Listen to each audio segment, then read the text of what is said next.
ہے گراں شعر غم راحلہ و ذات سے تو، کوہ و دریا سے گزر سکتے ہیں مانند نسیم۔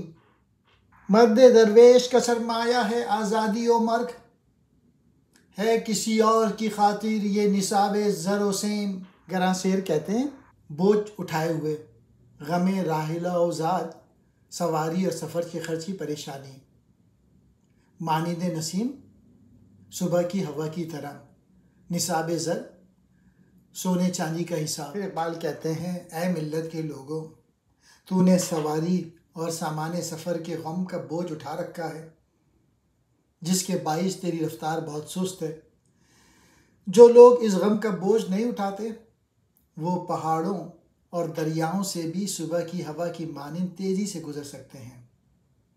اگر انسان مادی دنیا سے قطع تعلق کر لے اور روحانی دنیا میں چلا جائے تو وہ نسیم کی مانند پہاڑوں اور دریاؤں کو یعنی دنیاوی مشکلات کو نہایت آسانی کے ساتھ عبور کر سکتا ہے اگر اللہ تعالیٰ پہ پختہ یقین۔ اور آخری شعر میں درویش کا سرمایہ اس کے سوا کچھ نہیں کہ وہ آزاد زندگی بسر کر کے اس دنیا سے گزر جاتا ہے، اپنے گرد و پیش اسباب جمع نہیں کرتا۔